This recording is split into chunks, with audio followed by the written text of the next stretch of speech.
Adolf Hitler's rise to power was financed by the titans of industry and technology of his time and age, Thyssen, Krupp, and even the American Henry Ford.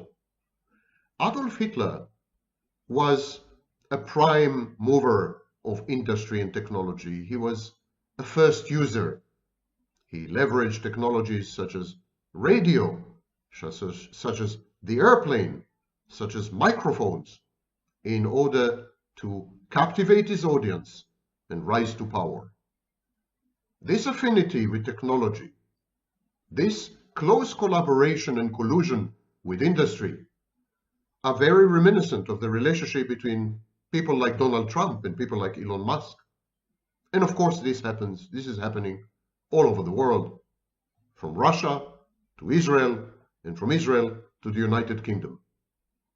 There is a confluence of power of the ultra-rich, of the technology sector, of industries, and of charismatic demagogues, autocratic leaders, and authoritarian regimes.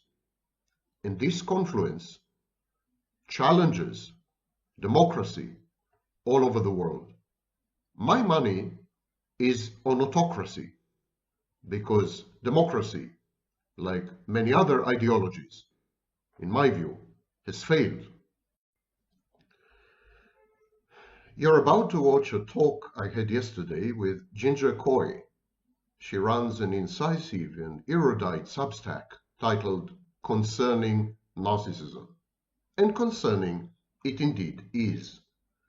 Before you watch this lengthy interview, I would like to emphasize a few points. I think we are entering the era of the Joker. Remember the film Joker with Joaquin Phoenix?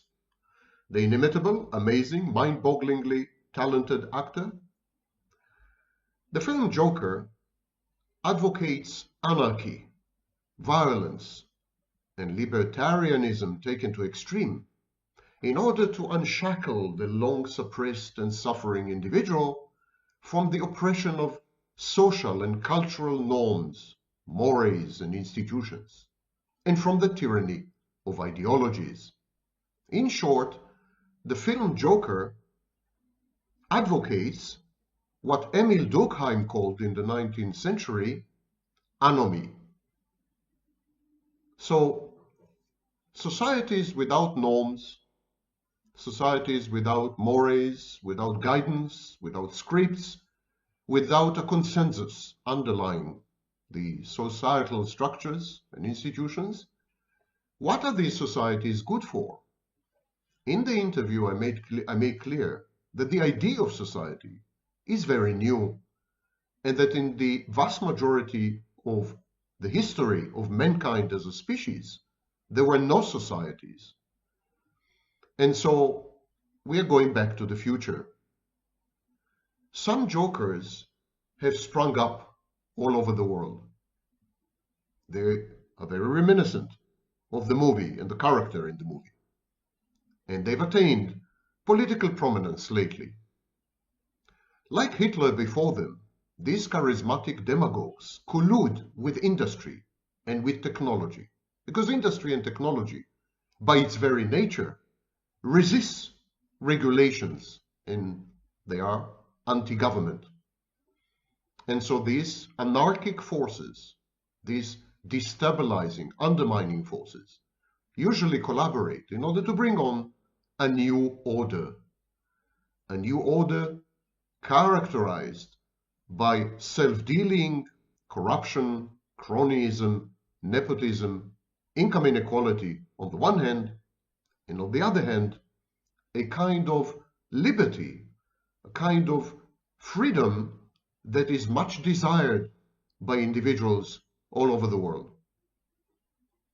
When individuals are not reined in by rules and institutions, they do not thrive.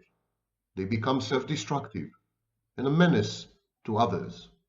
That is a fact, well substantiated in both sociology and psychology. Moreover, you cannot pick and choose which rules to follow and which institutions, for example, the family, to sustain. Conservatism and traditionalism are oxymorons. If you liberate people, if you give them unbridled freedom, if you dysregulate or deregulate everything, if you eliminate rules, if you destroy institutions or shut them down, and so on and so forth, there is no way to sustain only specific institutions that you like the family. The tidal wave sweeps everything before it. When you unleash this genie, it destroys the bottle. And so the irony is that self-styled conservatives and traditionalists are destroying the very social institutions they seek to uphold and they claim to believe in. They're catapulting us back to the hunter-gatherer phase of civilization, where each to his own, the law of the jungle, might is right. And in this sense, conservatives and traditionalists are reactionary. It is an unfortunate choice we have to make between the tyranny of ideologies, especially leftist and far left ideologies, and the personality cult of the far right, and the libertarianism that is actually disguised self-destructiveness and disguised anarchy. It's a choice. It's a Hobson's choice. It's a choice that is very hard to make. And people all over the world are grappling with this dilemma. They don't know what to do. They don't know what to do. They've tried the solutions of regulation and normative behavior and ideologies. They've tried these solutions. They've tried communism. They've tried socialism. They've tried Nazism. They've tried fascism. Every ism known. And yet all of these have failed miserably. Science has failed us as well, leading as it did to, for example, nuclear weapons. And so there is a wave, a reactionary wave of anti-institutions, anti-intellect, anti-intellectualism. There is an elevation and glamorization and glorification of the act of destruction. Destruction for its own sake. Not as a prelude to building new institutions, but as a prelude to vacancy. The idea is not similar to Schumpeter's disruptive or destructive innovation. Schumpeter said that disruption and destruction are actually positive things because they lead to rejuvenation and reinvention and innovation and renovation. That's not the case here. What's happening throughout the world right now is the exaltation of destruction for its own sake. Destruction as a goal, not as a means. Destruction as a religion. There's a theology of destruction. And the belief is that even once everything has been devastated, every institution has been obliterated, every rule has been erased, and every norm has been abandoned, even after all this, the world is likely to be a better place than it is today. The present is perceived as dystopian, not the future. There is actually a focus on what's wrong in the here and now, not on what likely may turn out to be wrong in a future without any constraints. Individuals gather in mobs. We are headed towards what is known as ocracy. And ocracies, mob rule, are always herds. They're always herded. They're always managed by elites. These tiny elites are usually the super rich, and this is known as plutocracy or oligarchy, the super rich, and the demagogues that help them to control and navigate the masses. And so this is the world we are headed into. It is in many respects eerily reminiscent of the 1930s and the comparisons to Hitler to Hitler are not over the top. They are not exaggerated by any means. In terms of the paradigm of pathological narcissism, Western civilization, and when I say Western civilization, I also mean Russia, I also mean Israel, I also mean to some extent India, who has been exposed to British rule. They're all parts of Western civilization. Western civilization is in a state of what is known as narcissistic collapse. It is unable to hold itself as morally or institutionally or functionally supreme anymore. The self-deception, the grandiosity, they've all dissipated and evaporated in the face of harsh and abrasive reality pushed back. And so now Western civilization is decadent, decomposing, and collapsing from the inside. It's rotten. And this is a state of narcissistic collapse. There are two solutions to narcissistic collapse that we know of. One is fantasy, and the other is self-supply. In the current state of civilization, postmodern phase, the way to self-supply is to engage in fantasy. Fantasies that are self-aggrandizing, make America great again. Fantasies that are gratifying, fantasies that fend off reality and help to suppress it or ignore it.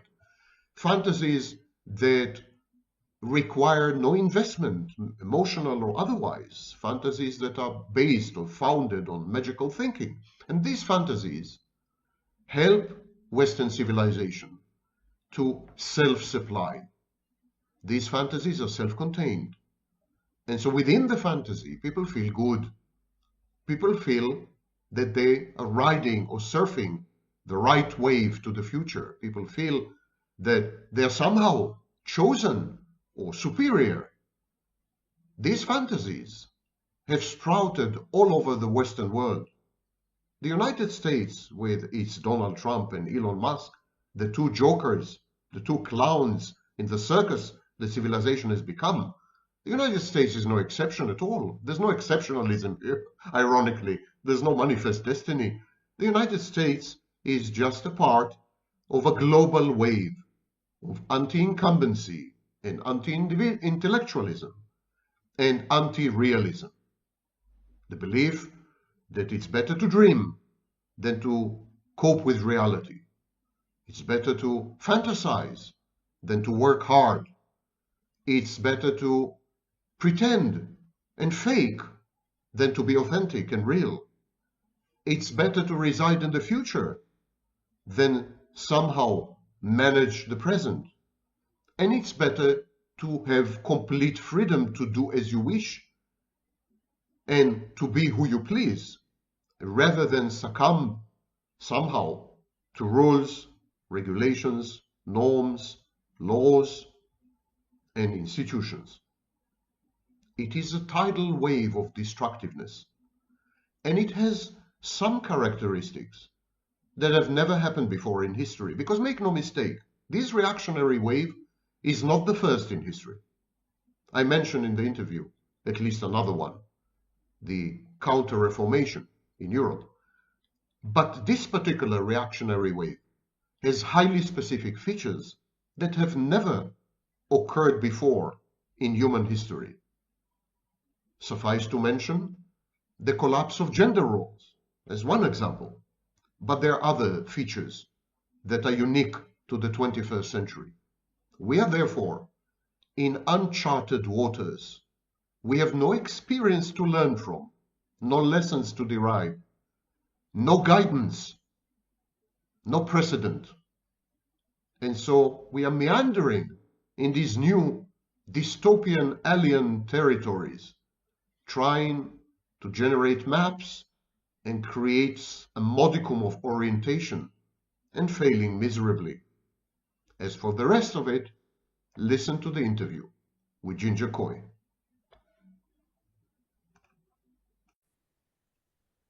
We're both recording. Great. So, hello. Again, Hello. as our third time to meet. It's been a little while. Good to see you. Hello for everybody else. My name is Ginger Coy, and I'm the writer behind Concerning Narcissism on the platform Substack. You can find me at gingercoy.substack.com, where I am both concerned with narcissism and find narcissism concerning. I write about the psychology of politics and culture. And it's my pleasure to be in conversation with the grandfather of narcissism, who coined the phrase narcissistic abuse, none other than Professor Sam Vaknin, whom I often cite in my work. Sam, would you like to add to your intro? No, thank you. Thank you for having me. Great. So, as you know, it's been a grim week here in the United States of America. First 5 days of the Trump regime return. So, the walls are closing in, is how it feels to me, for, half the United States who didn't vote for him. Trump has released the January 6th psychopaths, as you've called them before in the past, and I agree. And America has withdrawn from the Paris Climate Accord and the WHO, the World Health Organization, amidst a raft of other distressing changes. So these political arsonists, they've come in and they've effectively shut down everything to do with health already during this avian flu crisis, which it definitely won't help drop the price of eggs. We've got HHS, the Health and Human Services, the Center for Disease Control, the National Institute of Health, the Federal Drug and Administration, FDA, as well as shutting down the Civil Rights Division of the DOJ. So we're up against, Christian nationalist, neo-Nazi tech plutocrats, namely Elon Musk, the oligarchy, the Russians, and a Supreme Court who is a theocratic crime cult.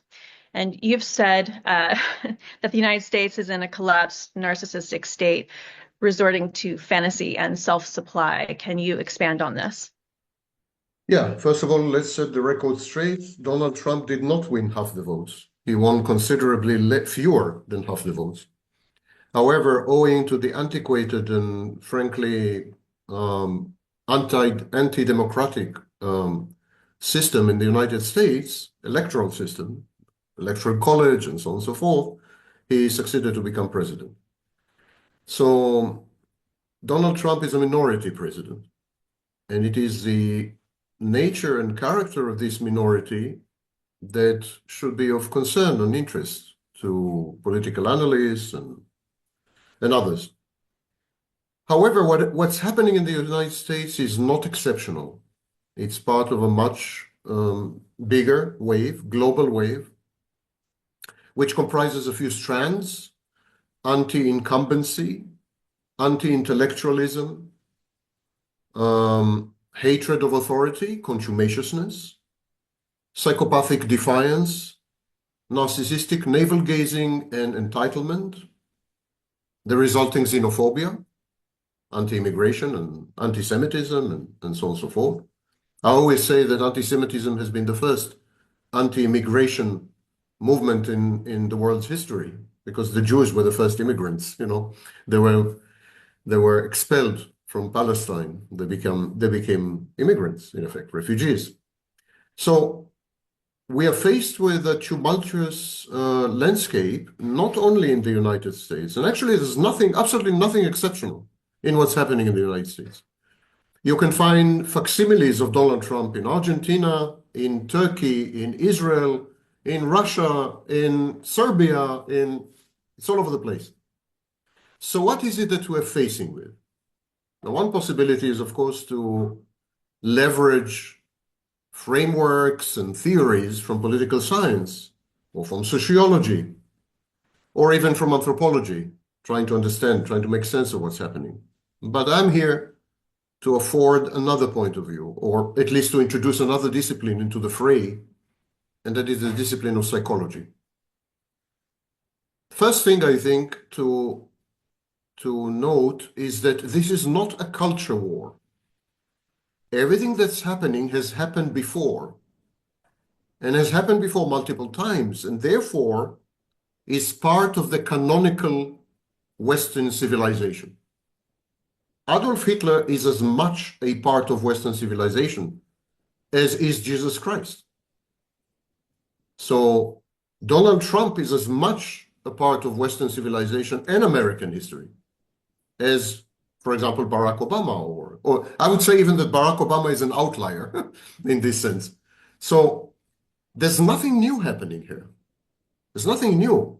Our shock, our post-traumatic reactions, our befuddlement and discombobulation and so on and so forth, they are not warranted. They're not warranted with any acquaintance, however fleeting, with history.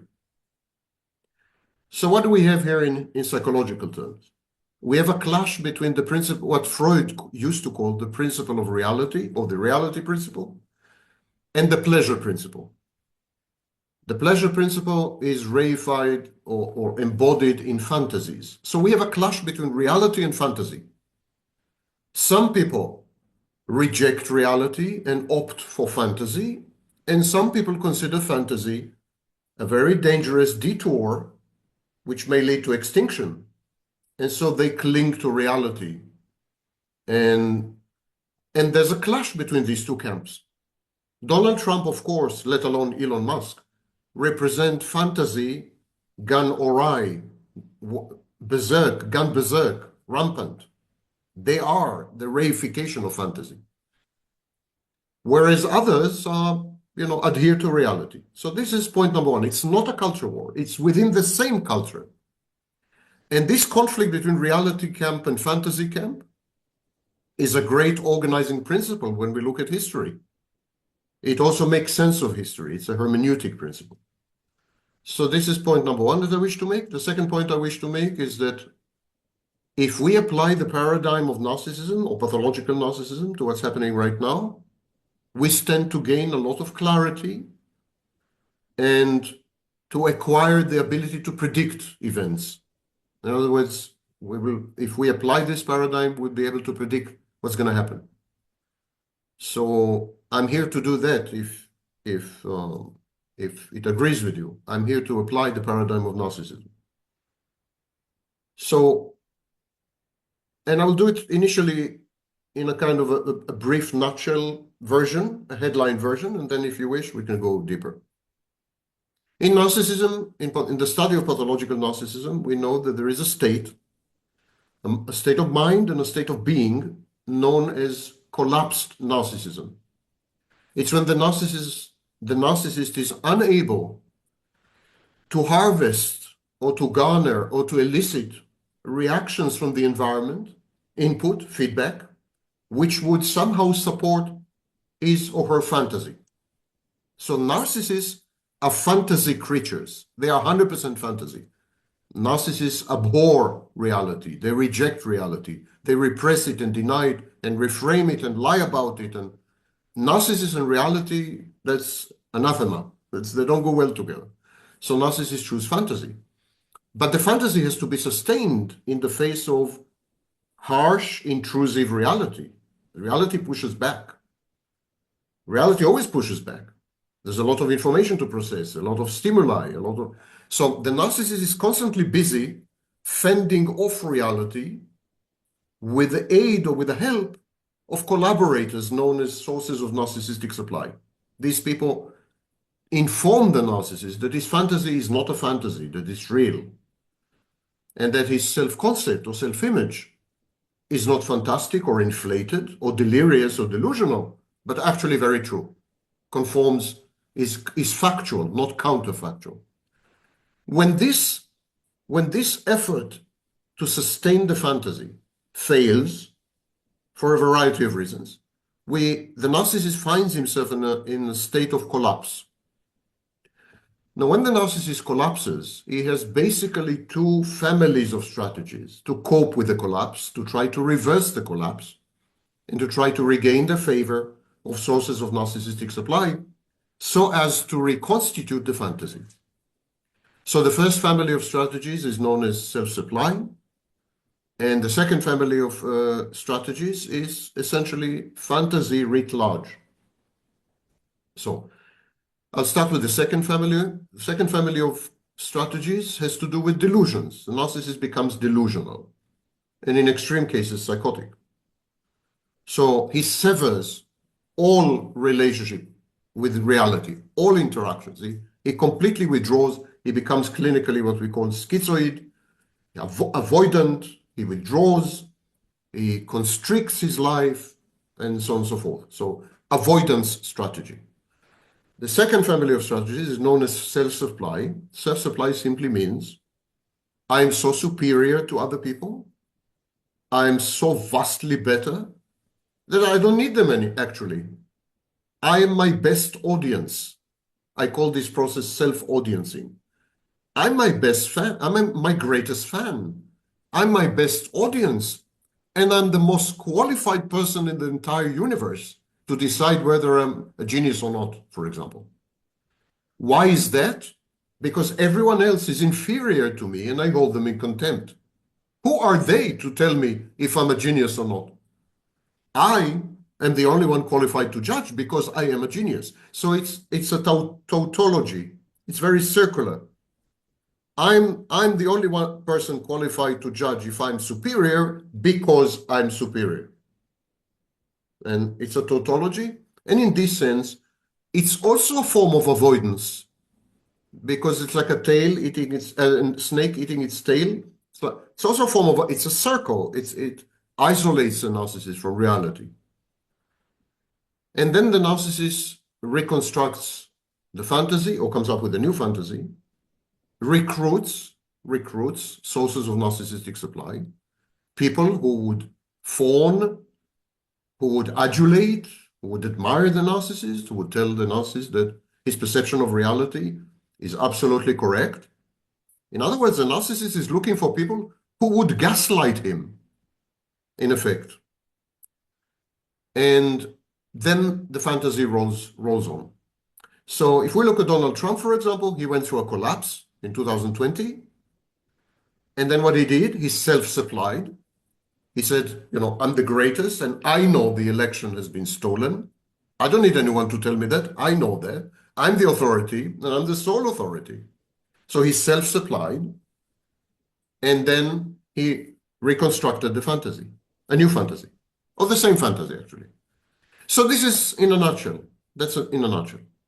We can go deeper if you wish. It's up to you. You're in the driver's seat, like Donald Trump. I wouldn't put me in the same seat with Donald Trump. Thank you. I wouldn't either. So yes, we could start with him, but how does it apply to the greater population? I mean, are we collectively in a state of collapse and resorting to fantasy and self-supply to buttress our bruised ego? Those of us who disagree with him, is that what you're saying? Yes. And I'm not limiting myself to the United States. I think Western civilization is in a state. Yeah, we're going to get to that. Yeah, for sure. I think all of Western civilization is a state of collapse because you see identical dynamics in Russia. You see identical dynamics in Israel. You see, to some extent, identical dynamics in India. Wherever Western civilization has had an impact, or wherever the civilization is Western, essentially, in essence, you see a state of collapse. Does that imply that we've caught the narcissism from the narcissistic leader? I've coined this phrase political narcissistic abuse, which is predicated on the narcissistic abuser, that is the leader, and then infecting the populace like you teach all the time.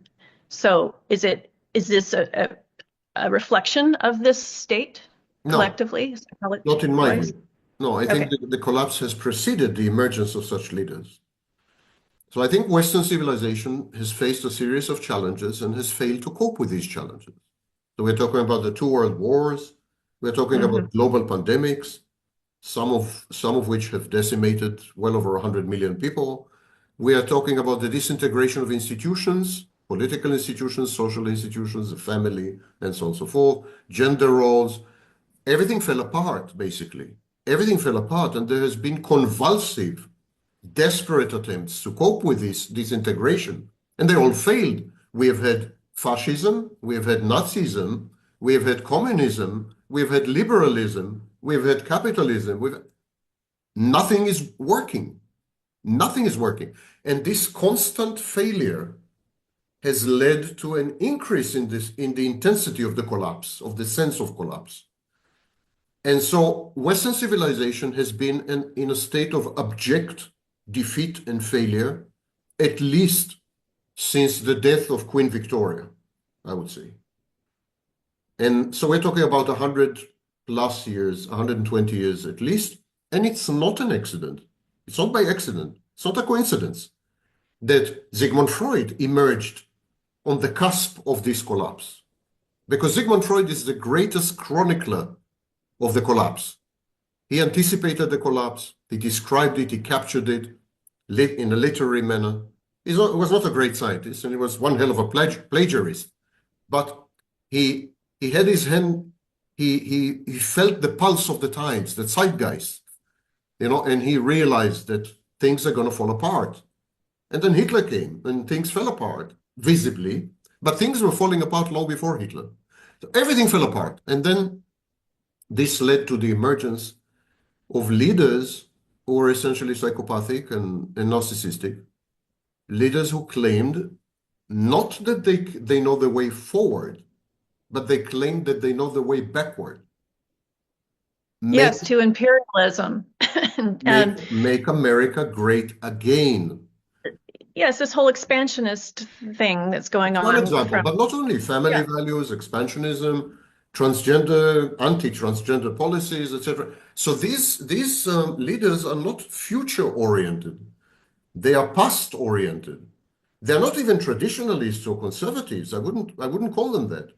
They are reactionaries. I call them retro-futurists because you've got the tech wing. Yeah, well, the tech wing is also reactionary. Ironically, we can discuss it if you wish. Oh, go for it. Yeah. Yeah, we can discuss it a bit later if you wish. But the tech wing is also reactionary. This is a reactionary movement. And it's a reactionary movement because there is a widespread perception that the abysmal and dismal present is a reflection of the failure of the future. There is the belief that reality inexorably leads to the future and that the future is dystopian and dangerous, and that our only refuge is going back in time. Ask Jordan Peterson. I mean, that's his main message. So we've all become, or many of us became reactionaries, and we yielded reactionary leaders. They're surfing the wave. They did not create the wave. They did not create the wave. By the way, this is not the first time in human history, of course. The most recent example is what happened after the Reformation in Europe. When Luther came up with the 53 Theses, and it's by the way apocryphal. It's not a true story. But when he was supposed to have come with the 53 Theses that he nailed to the church door and so on, when he launched Lutheranism, which later became the Reformation movement, this terrified big parts of the civilized world. The Reformation movement terrified big parts of the civilized world, and the Reformation caught on, became a fad and a fashion in the barbaric world. The Reformation was very popular where? In Germany, in northern England. These were the outposts of barbarism. They were barbarians. The Reformation was not the movement of the civilized world. Absolutely not.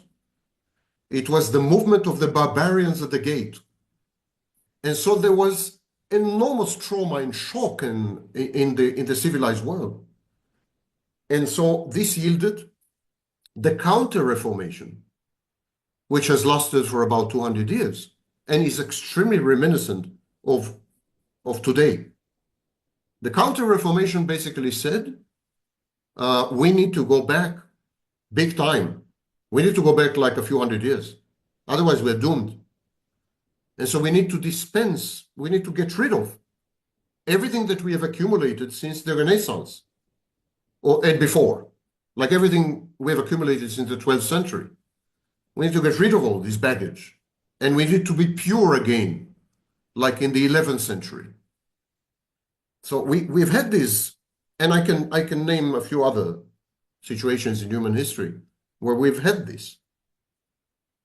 You said before that we were heading back to the Renaissance. Do you still stand by that, or are you adding more color right now? Well, With that's Luther. precisely the issue. Yeah. The Renaissance brought into play many new principles.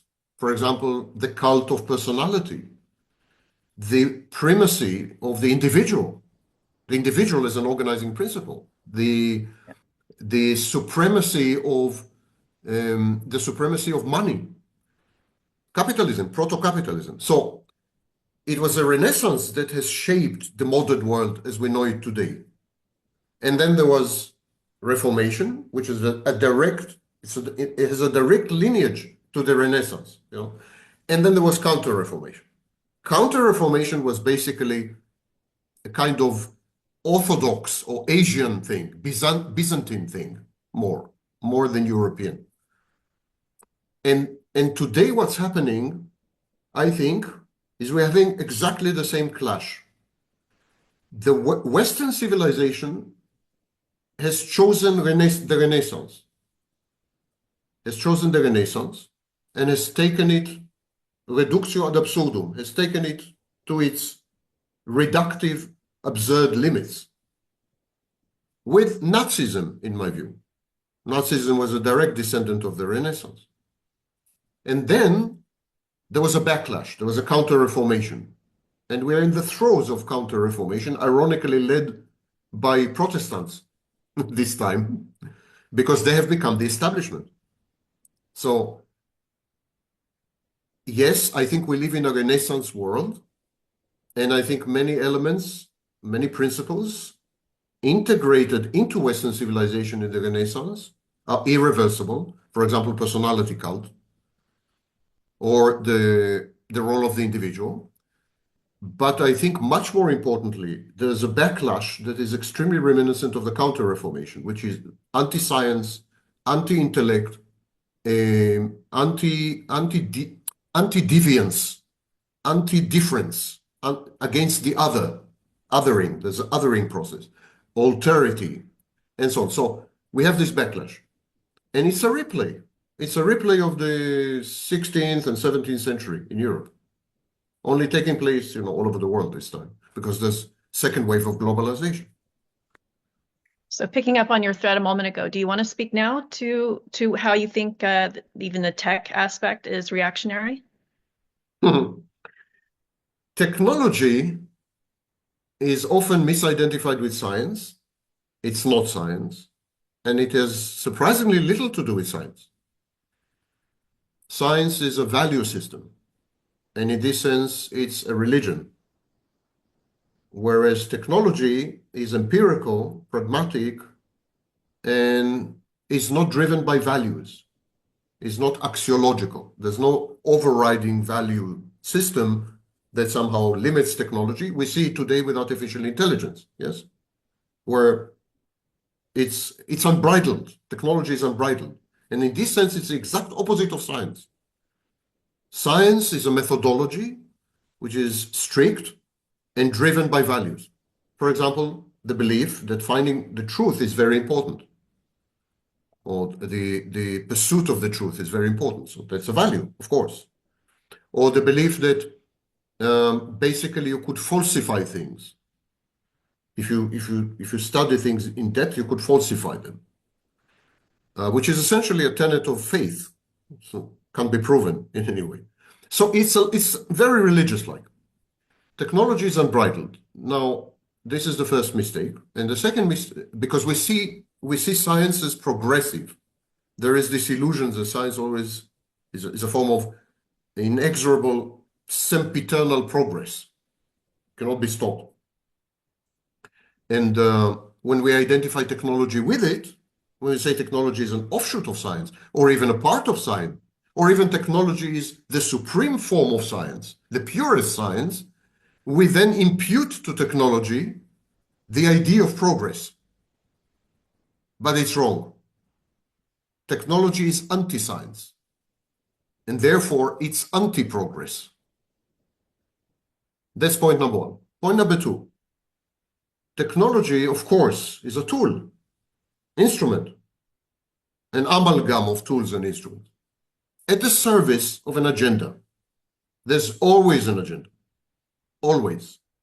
To kill your enemies, that's nuclear, atomic weapons, nuclear weapons. To cure disease, that's mRNA technology. To establish colonies on Mars, in other words, neo-colonialism. That's also, you know, so there's no technology divorced from an agenda. Of course, there's a huge difference between agenda and values. You could have agendas without having any values attached to them. And you could have values with no agenda, not translated into an agenda. So science is values-driven and values-centered, whereas technology is agenda-driven and agenda-centered. And so the agendas of technology, modern technology, are reactionary. You could see it in the idea of colonialism. You could see it in the idea of the masses or ocracy, the rule of the mob or the rule of the masses. You could see it in anti-democratic instincts. You can see it in manipulativeness or psychopathic manipulativeness, Machiavellianism. There are in technology, the agendas of technology, almost without a single exception, are highly reactionary. And that's why I keep saying that technology is a reactionary force, not a progressive force. Science is a progressive. And that would square with the anti-vax sentiment and the Yes. anti-science taking a foothold. To buttress your argument there. You see that all major technologists, the people who are driving technology, they're anti-science. Elon Musk hates science, is anti-science, criticizes science all the time. He does not. If you're against truth, you're into fantasy. Okay. Sorry? If you're against truth, you're into fantasy. If you're against reality, you're into fantasy. Reality. Yeah. I think truth is the fantasy of science. But if you're against reality, of course, you're into fantasy. And if you are into fantasy, then you're anti-science and anti-intellect. And there's no reconciling this. And then if you are anti-science and anti-intellect, you're anti-progress. And if you're anti-progress, you're reactionary. End of story. QED. And modern technology is reactionary, whereas technology in the 19th century, in the Industrial Revolution, was progressive, not reactionary. We have a very bad confluence here, very bad confluence. So global mental illness, collective mental illness, because it's a mental illness, it's narcissism, pathological, coupled with huge power asymmetries. For example, income inequality, for example, technological inequality, and so on, that are exploited and leveraged by people who essentially hate reality and hark back into a fantasy that is highly reactionary and imaginary, may I add. I don't know what it means, great America. I don't know when has America been great, and so on. So again, that's a fantasy. It's very, very sick and very, very dangerous confluence. And maybe this sets our period apart from previous periods.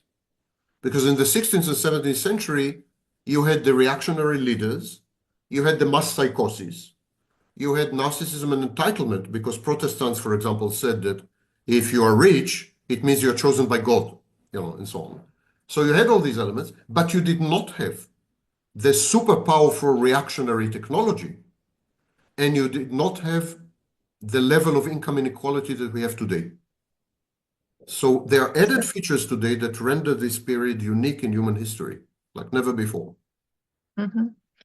Sam, every time you sort of predict the future, and I might think it's too outlandish for words, it always comes true. Every single time. I was looking at some of your work for at least 4 years ago. You were talking about the onset of feudalism. And here we are, techno-feudalism, unbridled capitalism deluxe. And then you were talking at the end of your video called Mate Selection Under Siege about what we can anticipate in the future. And some of the characteristics you mentioned were pretty dystopian. Wondered if you could flesh it out right now, but sort of atomized that the future will look like pair bonding will be, and dyads will be obsolete, virtually sexless except as a transaction, isolated, tech-empowered, no societies, instead residential units, no communities, cities as administrative entities, solitude as an organizing principle, and with the conclusion you're saying, welcome to the world of narcissism, the solipsism that you talk about. Yeah. Just as an aside, I came up with the concept of neo-feudalism 20 years ago, actually. But it's true that on YouTube I have videos and lectures which date back 5 or 6 years ago. Techno-feudalism is another thing. That's Varoufakis. That's another guy who came up with the idea of techno-feudalism, and it's a combination of actually what I'm saying. I mean, feudalism is reactionary. It's going back to the past, and he said that technology is actually a form of feudalism, and so he's saying the same. He's saying that technology is reactionary. Coming back to mate selection and so on. I think, as usual, we need to take a bird's eye view. Many of the concepts we use intuitively and as a matter of course are very new. For example, the idea of society. It's a very new idea. You can't find it in writings in the 18th century or the 17th century, let's say. You can't. The first time society was mentioned as an organizing principle was at the end of the 18th century. So it's a very new idea. And so when you come up with new ideas, and they have hermeneutic power, they have explanatory power, then you tend to believe that they reflect reality. You tend to believe that they have also ontological power. Like if the idea of society, the concept of society helps me to make sense of my life, to make sense of my interactions with other people, to make sense of institutions and structures and hyperstructures and so on, then probably society exists. It is so powerful in explaining the world that probably it reflects something that really exists. But of course, there's no such thing as society. These concepts are concepts. They are ways, they are language elements. They don't reflect anything real. And so we are adaptive as a species. We're an adaptive species. Now the constraints and the challenges of the environment and the stimuli from the environment are such that as society or a collective, they are no longer needed as organizing principles, as organizations, or as institutions. It's no longer needed. I mean, 200 years from now, when sociologists would look back, they would be astounded that we thought that we had the delusion that societies are necessary. You know?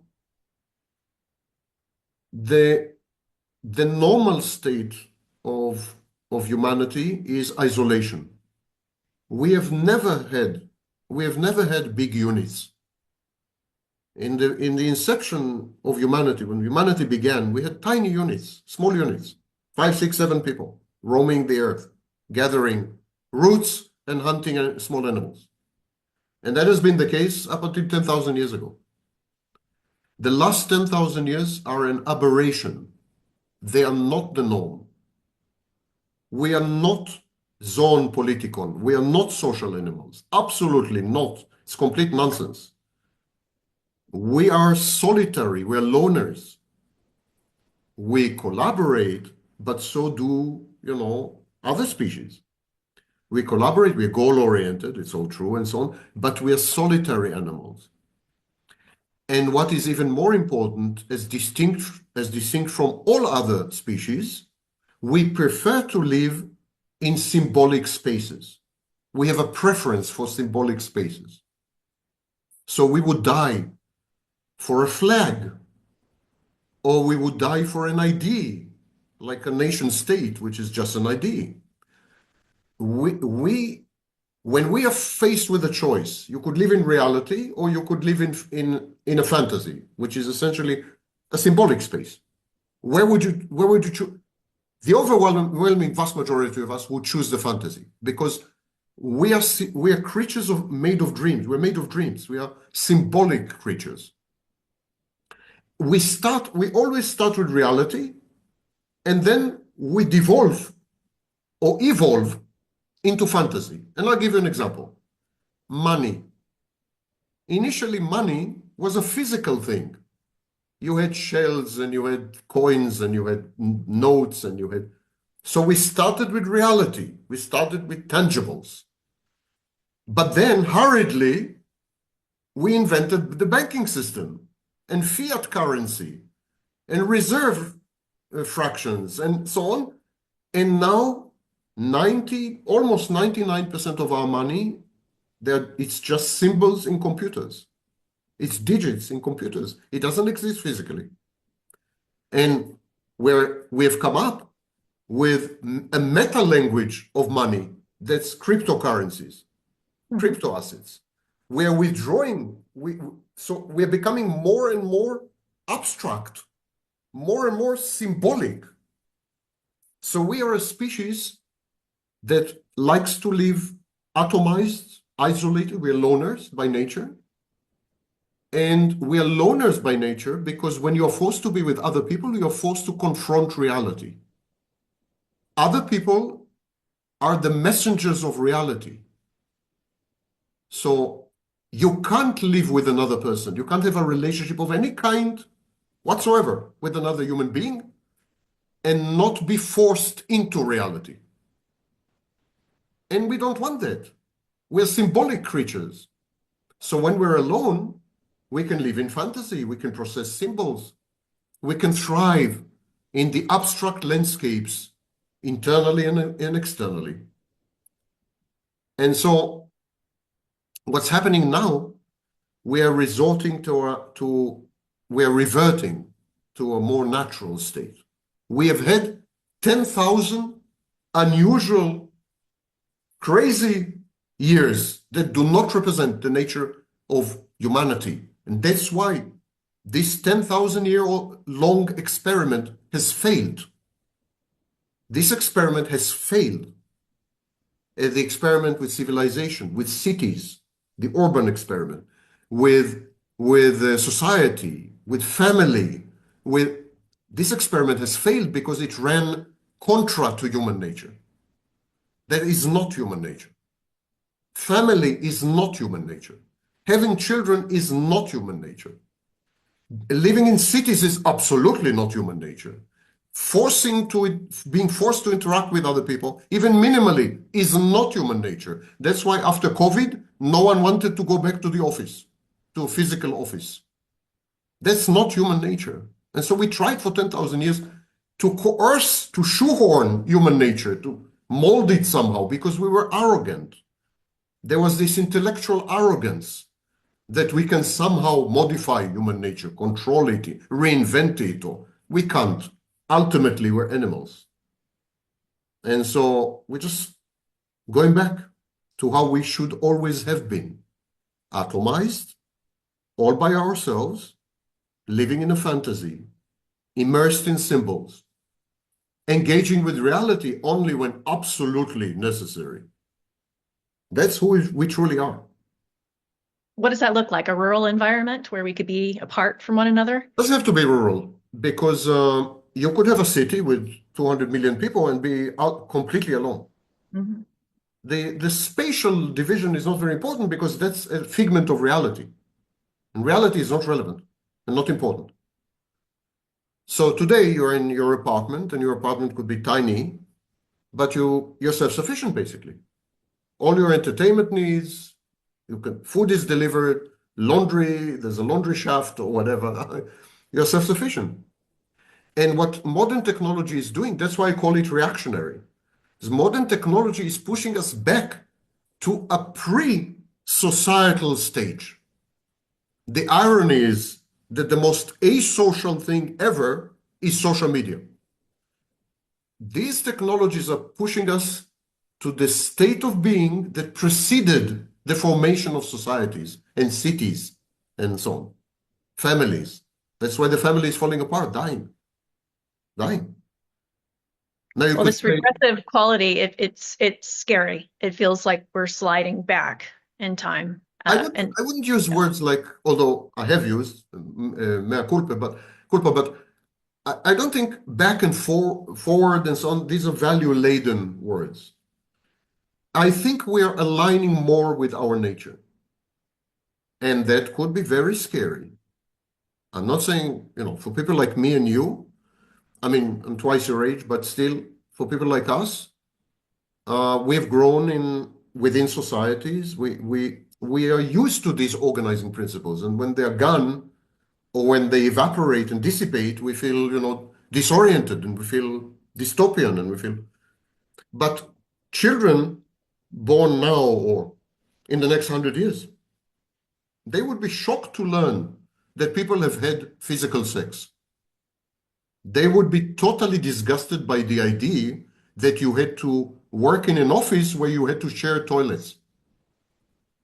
And they would find the concept of society to be very reminiscent of an ant colony or a bee colony, and very, very anti-human, a very anti-human idea.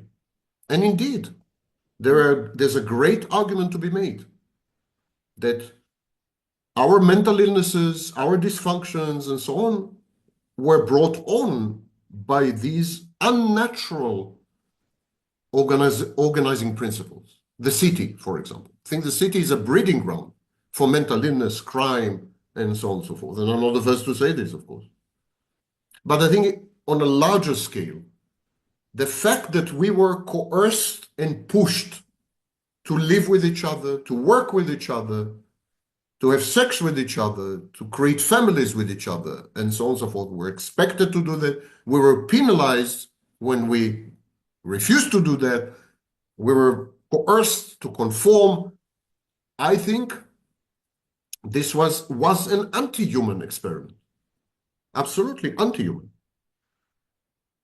It is, so you see, it's not completely, in my view at least, not completely black and white. Because we are guilty of splitting when we say, Donald Trump is all black, and we're also guilty of splitting. It's not completely black and white. The source of attraction of people like Donald Trump and worse, they're worse, believe it or not. The source of attraction of these people is that they have a message which appeals to human nature. They're saying, you have been forced to act unnaturally, to think unnaturally, and we're going now to allow you to be you. What is the message of Donald Trump?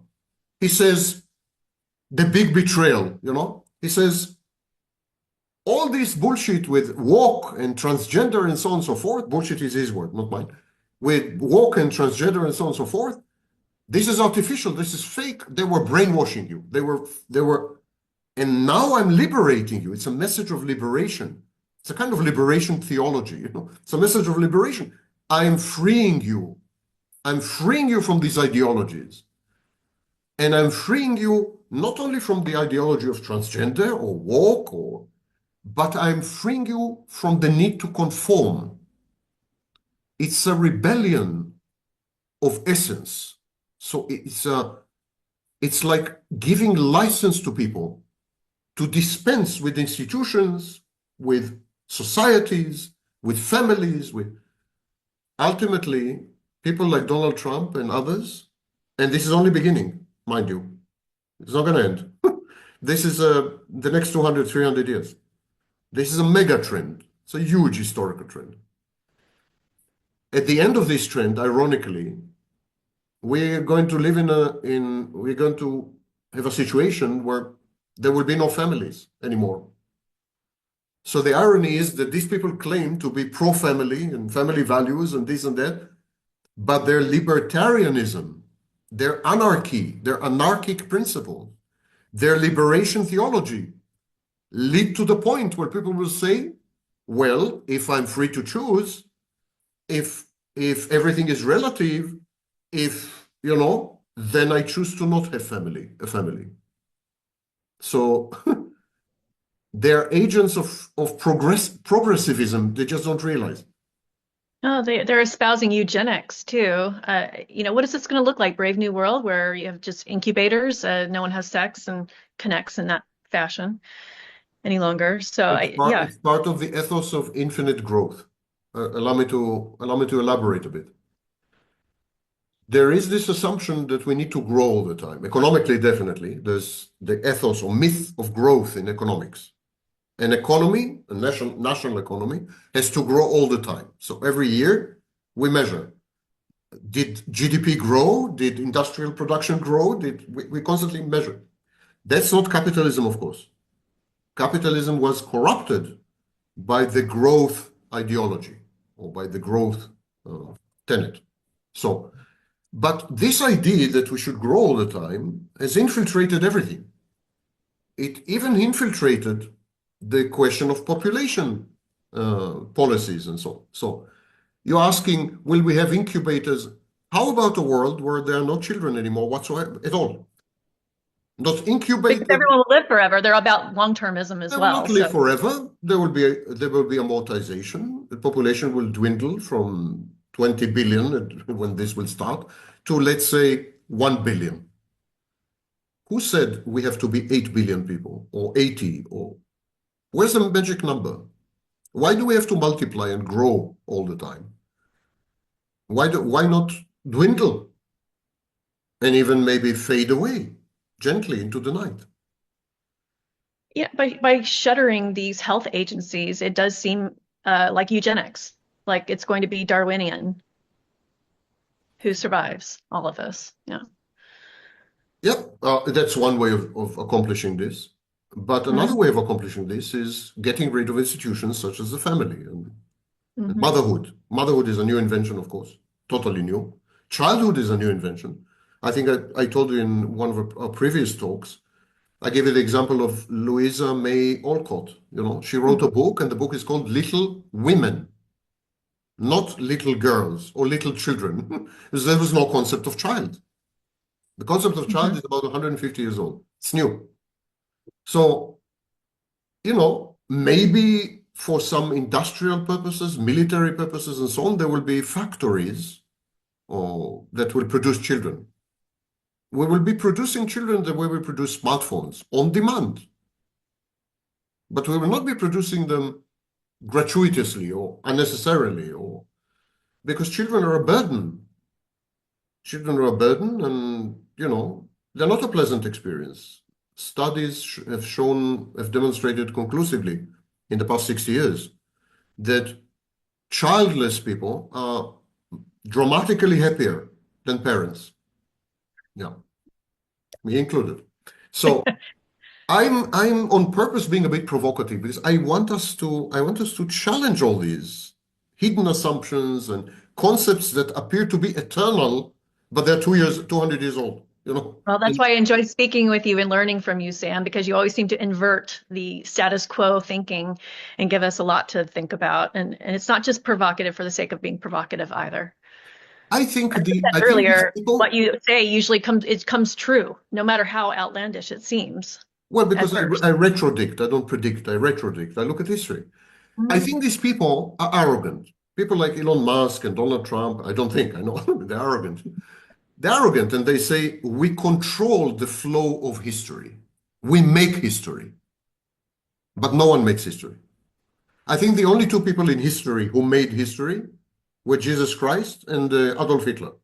These are the only two people in history who harnessed history and redirected it. And Adolf Hitler is debatable. So no one controls history. I think the likes of Elon Musk and Donald Trump and others, Viktor Orban and Putin, all these people, I think they're surfing the wave of the reactionary wave away from what came to be perceived as dystopia. Liberalism, capitalism, and even democracy came to be perceived by many, many people as dystopian, or at the very least as inefficacious, like in the case of democracy, but definitely dystopian. So they're surfing the wave of away from dystopia. What they don't realize, they're leading us to a new, brave new world. And this brave new world is revolutionary. It's not conservative. It's not traditional. It's not Not at all. religious, definitely.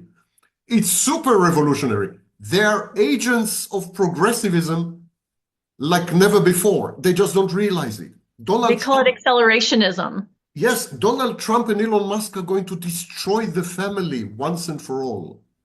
Once and for all. Much more than any woke movement has ever done. You know? They are going to they're going to create amalgams of industry and technology and intellectual pursuits that are going actually to drive us away from each other. And so they're going to atomize society. They're going to accomplish what intellectuals, the most progressive, crazily progressive, anarchy-oriented, Kropotkin, and I don't know what, wanted. They're going to accomplish this. These are the people who are going to, these are the agents. They're going to do this. And they don't understand it. They think they're leading us back to an era with sanctity of the family, community, society. They are leading exactly away from all this. Exactly. Nation states, they will be the big destroyers of the nation state. There will not be a single nation state left standing, starting with the United States. Not one. They're so obsessed with tax-free zones, so network states, special economic zones, everything to get away from everything to do with nation states. And the nation, as you've talked about before with one of our talks, it's it's identity driven, and we have such a diaspora at this point. There's no unity. No one even wants or hungers for unity the same way that they once did. Nation state is a compact. It's a consensus. It's a set of symbols and ideas incorporated into what appears to be a cohesive or coherent framework. So it's nothing. A nation state is nothing. It's just an idea. When you sow dissent, which is what Donald Trump is best at doing, when you sow dissent, when you are dismantling the nation state.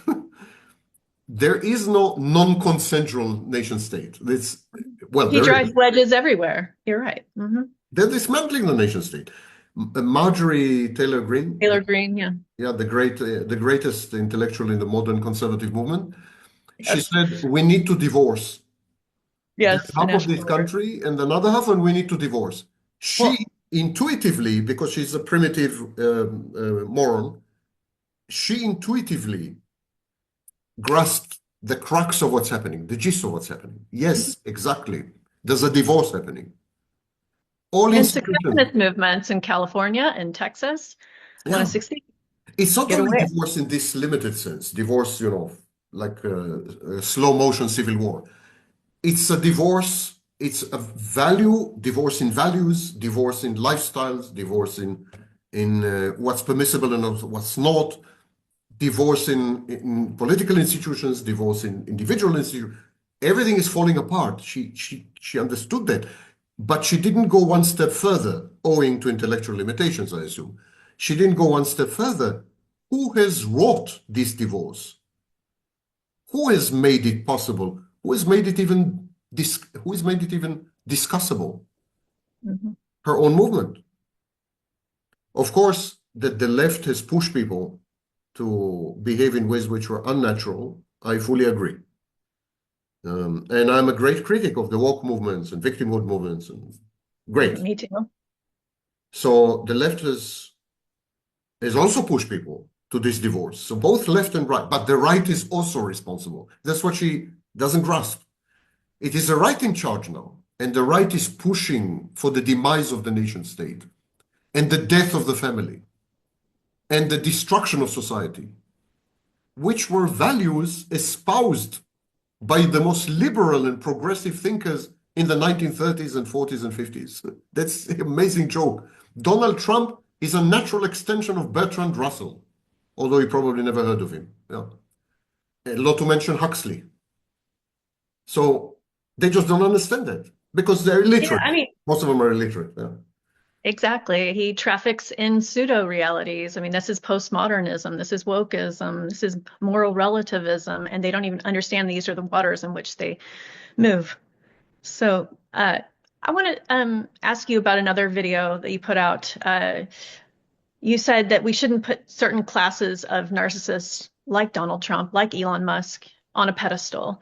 That garden variety, non-wealthy narcissists we're quick to deride and dismiss, and but otherwise we venerate and elevate these other ones.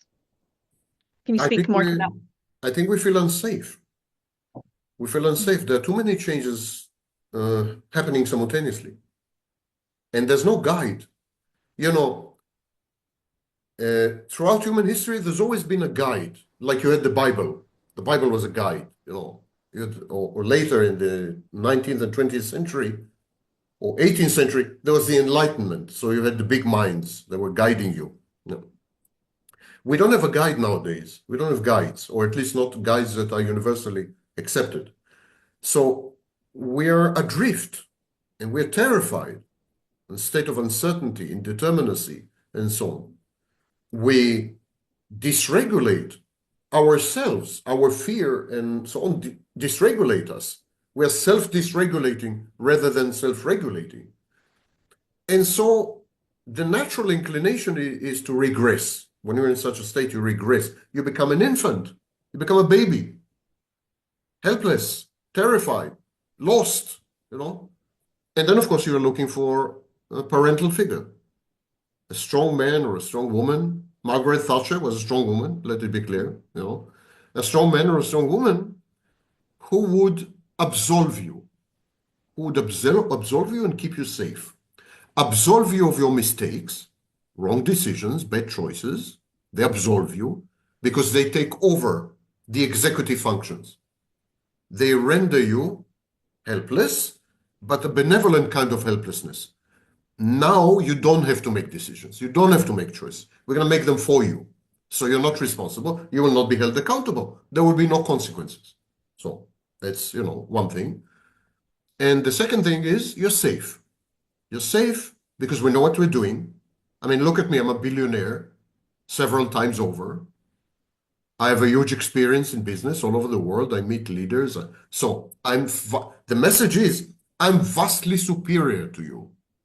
The message of Donald Trump and Elon Musk and so on, ironically, is I am so vastly superior to you, surrender yourself. Because you can never have my experience. You can never know what I know. You can never succeed the way I have. I am vastly superior. So just give it up. Give it up and give it to me. And I'll take care of you. In return for this surrender, I guarantee you freedom, some basics, life basics, and maybe income. I mean, Elon Musk is talking about, you know, base income or secure income and so on. So, and this is the message. This is the message, and it's a message that is embraced by the masses. When you are lost, when you're terrified, what do? For example, you have various ailments, physical ailments, and you're lost. You're terrified. What do? You seek an authority. This authority is called a medical doctor. You go to a medical doctor. It's the same. You're lost in your life, so you seek someone to hand your life over to outsource your life to. And this is the situation now. They make people feel safe and absolved. It's very religious, you know, absolution. It's the same message of religion. I'm absolving you and you're safe. So what would you say to anyone who doubts that Trump is a narcissist or even that his psychopathology is as dangerous as it is? I don't believe anyone does this, honestly. I think that it is a positive adaptation. I think people believe that Trump's narcissism masks insanity, evident insanity. I mean, the man is insane, raving, stark, mad. No question about it. Dr. Strangelove, totally crazy guy, you know. People say the world is so abnormal, the world is so hostile and crazy and unpredictable and so on, that we need crazy people. Suddenly, insanity becomes a positive adaptation. Suddenly, narcissism becomes an advantage. Who would you rather cope with the likes of, let's say, Putin, or with the likes of Jong-il or whatever? Who would you rather deal with them?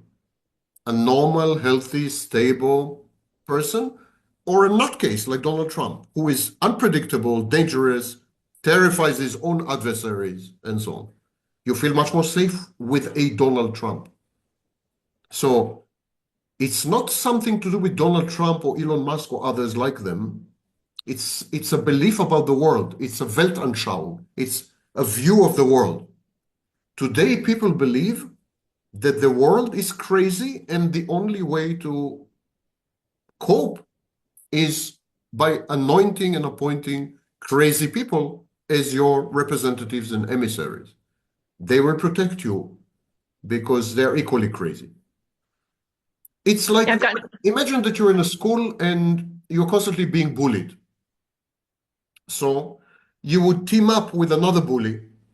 Maybe you will have sex with that bully so that this bully would protect you. This happens a lot, these coalitions.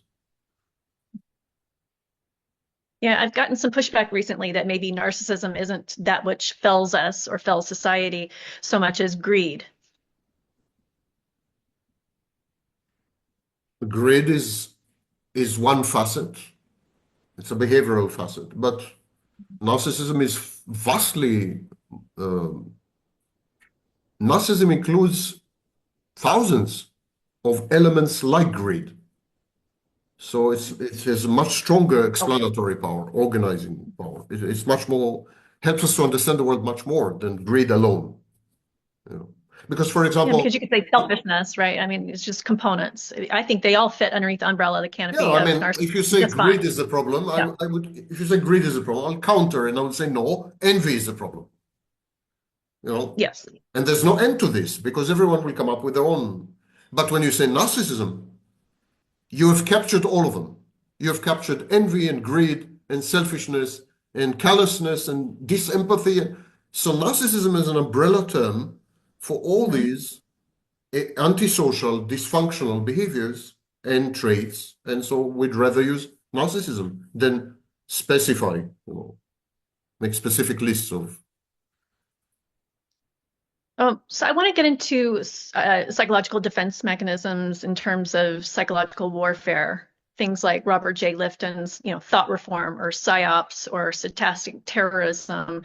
I'd like your commentary on, what we're facing in autocratic societies and how best to sort of gird our loins, if you will, and protect ourselves. Autocratic society or authoritarian societies are based on the identification. There's a clinical psychological process known as identification. They're based on the identification of people, individuals, with the leader, with a central figure of authority. The identification is the most crucial because it caters to dozens of psychological needs. So, for example, when you identify with such a leader, you feel safe. On the other hand, when you identify with such a leader, you feel hopeful. Because honestly, if someone like Elon Musk made it, so can I, and so can you, When you identify with such a leader, you feel absolved of responsibility and accountability. So there's a sense of relief, or in clinical terms, it's anxiolytic. It reduces anxiety, and so on. So identifying with the leader is very crucial. And it goes both ways. The leader identifies with the flock or the masses and so on and so forth. And so it becomes a hive mind. It becomes a single mind. There is a process of entrainment, a process of synchronizing brainwaves, possibly literally, between the leader and the led. And from that moment on, there is an overwhelming need to conform. the need to conform is not felt as dissonant. Whereas in liberalism and progressivism, or whatever you want to call it, the need to conform very frequently feels as coercion. It feels dissonant. It feels that you're forced to do something against your beliefs or your wishes or background or whatever.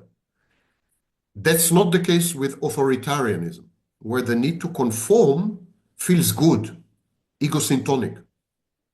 Because when you conform to a group, you acquire the properties of the group. So, for example, you are empowered, you become much more powerful. You also attribute to the group, this is known as in-group and out-group dynamics. You also attribute to the group superiority or supremacy, which reflects on you, a process known as co-idealization. So, group dynamics in progressivism or liberalism or democracy or so on are dramatically different, totally divorced from group dynamics in autocratic, authoritarian, and totalitarian societies.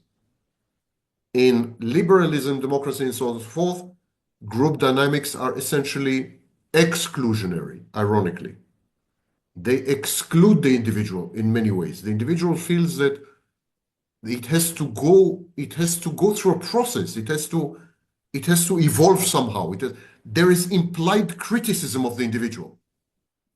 When you try to conform to liberal, democratic, progressive values, it means you're somehow deficient. You're somehow defective. Something's wrong with you. You need to evolve. There's implied criticism here. It's demeaning and denigrating in many ways. And this is when people talk to you about racism, they imply that maybe you harbor implicit racism. Maybe you're not as white Evolved. evolved as you think you are. Yeah. So these values and these systems and so on, they come with implied criticism.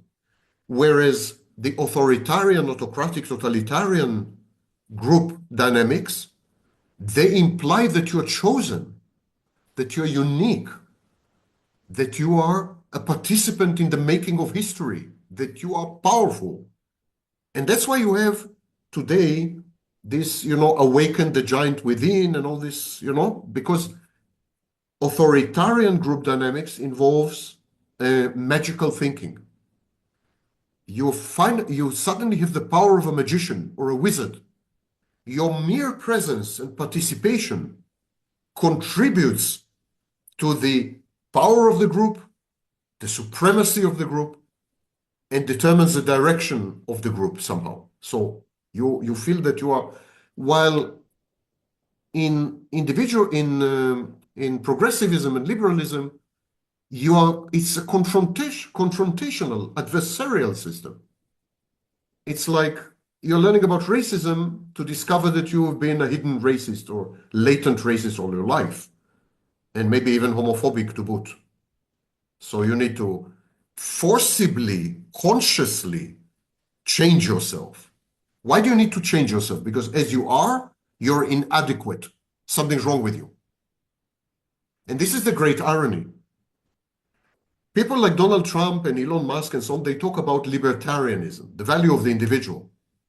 But actually, progressivism and liberalism force you to make individual choices, to confront their message as an individual. You don't have the comfort of belonging to a group.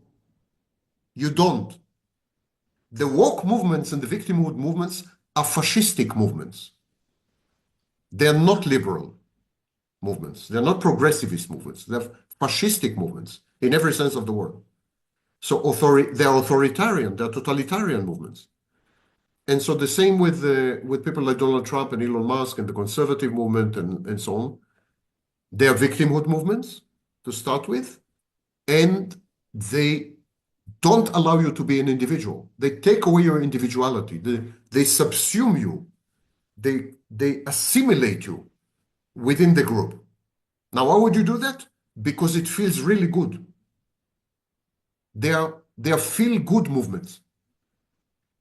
Liberalism and progressivism is about making you feel bad about who you are. And these movements are about making you feel good about who you are. In other words, the difference between reality and fantasy.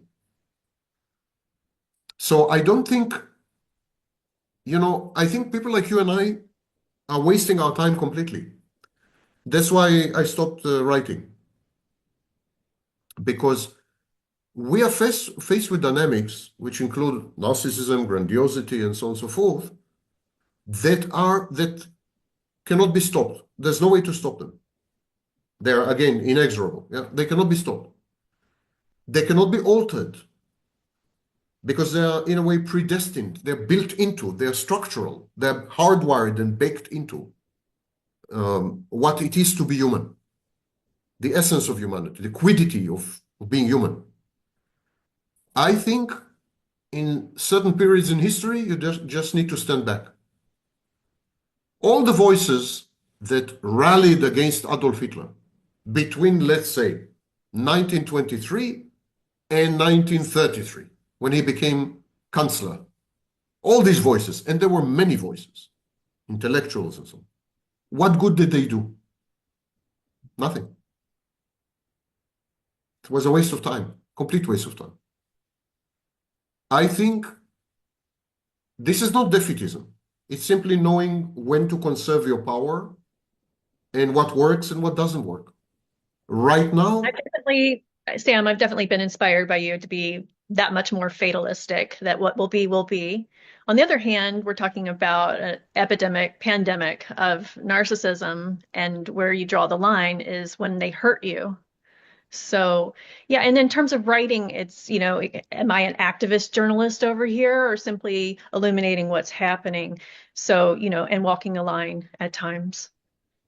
I'm not sure, each to his own, of course. But I'm not quite sure what's the benefit of writing right now. Mm.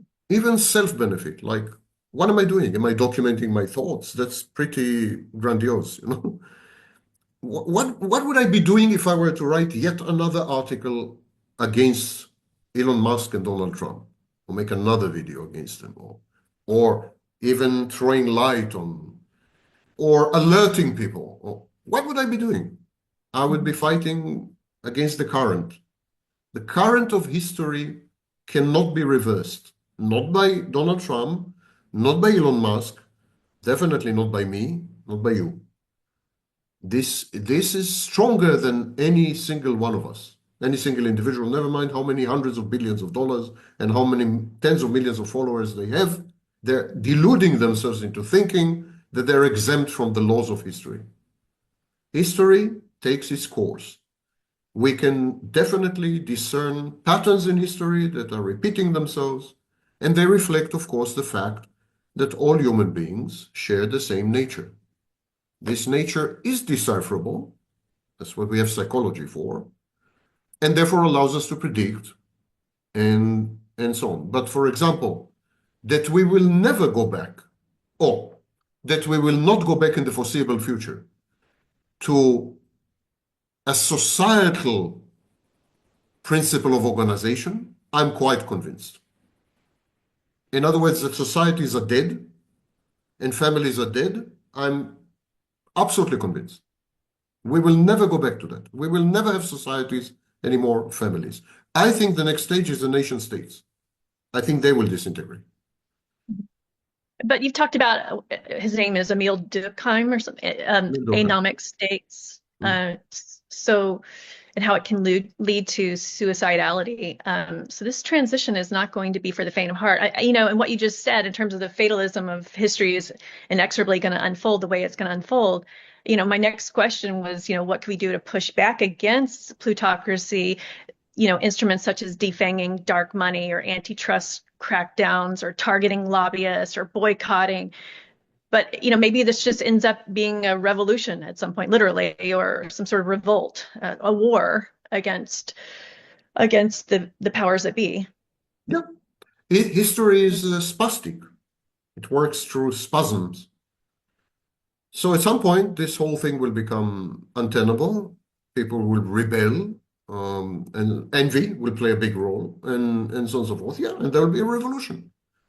And, people will be crucified or worse, and you. But these are superficial. These are superficial tidings. Changing power from one group to another, from one elite to another, from the changes in power are the scum on the waves of history. Underneath it all, the much, much huger, much bigger trends and so on. I mentioned one of them, which is atomization. And I mentioned that the last 10,000 years have been an aberration. Now we're talking 10,000 years. We're not talking whether Donald Trump will go away and then Elon Musk will become president, or he cannot, sorry. And, we're talking about this. And we're not even talking about whether conservatives lose power in United Kingdom and liberals take over, vice versa. We're not talking labor, and we're not talking about any of this. These are yesterday's news. This is utterly not interesting. What is interesting is to observe these giant movements in human affairs, which take as a minimum hundreds of years, as a minimum. For example, the culmination of the Renaissance is nowadays, right now. Started with Adolf Hitler and now. So this last 100 years is a culmination of the Renaissance. And then we're beginning to see the initial, the budding of a counter-reformation, a reactionary force. Now that's interesting. I don't care if it's Trump, not Trump, Putin. They're all, they're all old men. They will die soon. None of it is interesting. But these giant changes, they are interesting. Asking yourself, how would humanity look 100 years from now? And realizing that people would see each other once a year, maybe, for example. I mean, that's interesting. And what role will technology play? And suddenly understanding that technology will actually push us to be atomized and separate from each other, and will rend apart the fabric of what we used to call society. Realizing suddenly that children will be such a rarity that, they will provoke mass attention in the street when you see. These are the interesting things. Politics is a reflection of all this. Technology is even a reflection of all this. It's on these trends that I try to focus in my work. Now you say dystopian, utopian. I don't know if it's dystopian. It's different. It's different. I grew up in a family. Families are already half dead, and they will be fully dead 50 years from now. There will not be families anymore. So is this a dystopian development? I have no idea. It's another way of organizing life, I mean, People, why not have an autocracy if people are narcissistic anyway? It goes hand in glove. It comes with the territory, lends itself. narcissism is shape-shifting. It can manifest in a variety of ways. I think, for example, some forms of democracy are highly narcissistic. Definitely the woke movements and the victimhood movements were all highly narcissistic. So narcissism is an equal opportunity abuser, doesn't have any preference for specific political types of organization. The personality cult is a Renaissance thing, not a narcissistic thing. Narcissism can be collective. For example, in Japan, there's collective narcissism. In China, there's collective narcissism. So in Japan, a narcissist would say, I work for Toyota. And that would be his source of grandiosity, that he is a member of this elevated supreme collective. So narcissism is like water. It will go where there's a hole. So I don't think authoritarianism necessarily reflects narcissism. Not necessarily.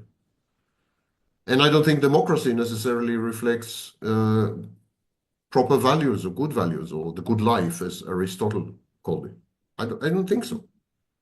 I think both can be leveraged by narcissism, and often have been leveraged by narcissism and by narcissists. So I don't have this value judgment of things. And I don't particularly care to use the words good, bad, dystopian, because these are value judgments.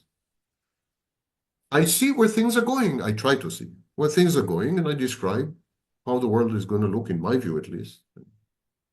And that's the end of it as far as I'm concerned. I don't judge it. I can say that Donald Trump is a narcissist, and I've been warning against Donald Trump, not only because he's a bad person, and he is a bad person, not because of that, not because he's a bad person. It was not moral judgment. It's because narcissists always end badly. Narcissists always destroy everything for themselves and for others. He's a danger. I don't care if he's a good man, bad man. He's a danger. So I was warning people against Donald Trump, not because by the way, I was warning people against Barack Obama. Not because Donald Trump is bad or good, but because there hasn't been a single case, none, in clinical literature, in human history, not one case where narcissists ended up building something, creating a legacy, improving things. Not one. The Elon Musk, Donald Trump presidency is going to end cataclysmically. I don't have a beginning of a doubt about this. Cataclysmically. And because, unfortunately, it's the United States, it's going to impact the world, my bank account included. Yeah, and crypto is a threat if the world's reserve currency Even goes without bye-bye. crypto, I think if the United States were to collapse or something horrible were to happen and so on, the global banking system is likely to shake and break, So this guy is threatening me. Donald Trump is threatening me, my livelihood, my well-being, my future, so Fully with you on that front. it's Mhm. nothing to do with whether he's a good guy or a bad guy. I don't do morality. I do I survival. think it's just easy for people to go from dangerous to equals bad. No, So, but I understand it's worthwhile to parse these no. concepts. To some extent, I thought that certain figures in the Democratic Party were equally dangerous. I think that the woke movement and the victimhood movements and all this, and even to some extent DEI and so on, I think these were serious miscalculations and, in this sense, extremely dangerous because they have led to Donald Trump. Yes. You said that the election in the United States came down between the woke ideology, essentially, and Trump, an authoritarian. You use your own words, of course, Between to link. ideological tyranny and Mhm. personality cult. Yes. Yes. You have to choose Mhm. ideological tyranny or personality cult, and people chose personality cult. But this is a choice created by the Democratic Party and by universities and so on. So, Try as they may to marginalize and make that friend. So that's sort of the radical left. It's one wing of the left, but people saw it as all encompassing. well, it was forceful, it was vociferous, Mhm. and it ultimately pushed the Democratic Party to the left all the time. I mean, Bill Clinton would have been considered far right in today's Democratic Party. Bernie Sanders, compared Bill Clinton to Bernie Sanders. Mhm. So these people were dangerous people in my book. They're as dangerous as Donald Trump. Yeah, I'm just scared to survive. All I want to do is survive. Is it too much to ask? me That's what too. I do. That's my number one. What I want. And I think these people are pushing us to a cataclysm, an apocalypse. It doesn't have to be nuclear weapons. There are many other types of apocalypse. They're pushing us to an apocalypse. All narcissists end badly. Their marriages collapse. Their children don't talk to them. They go bankrupt. They steal and kill. All narcissists. Narcissism is highly inefficacious. It leads to very bad outcomes. And these bad outcomes to oneself and to everyone around oneself is what I'm worried about. What I'm worried about. You've also written about how the United States is in a postmodern autocracy. Basically that it's going to be Russia style, that we'll have elections, but they'll be fake, essentially. I mean, we're already technically in an unocracy. And people say, oh, we're losing our democracy. Well, we've been losing it for some time steadily. But I thought your observations were on point about, the trappings of democracy. And I think a better comparison now that some time has passed, I think a better comparison would be Nazi Germany rather than Russia. In Russia, Russia was actually controlled by an elite, used to be known as nomenclatura, the elite, the communist elite, which was a tiny percentage of the population, and most of them were intellectuals, actually. That includes Joseph Stalin, who was an intellectual. So Russia is a bad example, I think. A better example is Nazi Germany, because the United States is devolving into an ocracy, mob rule, which is exactly what's happening with Donald Trump and his followers and so on. Reminiscent, highly reminiscent of Adolf Hitler and his followers. So I think it's about to become a mob rule, an ocracy. And always at the head of an ocracy, there's a plutocracy.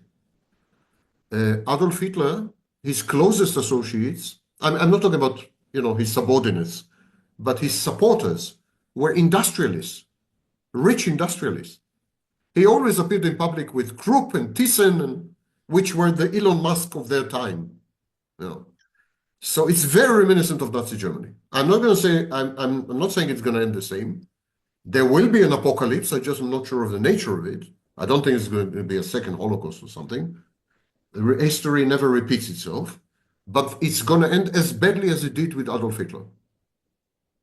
As badly, because there is a recreation and replication of the dynamics of Nazi Germany in, let's say, the early 1930s.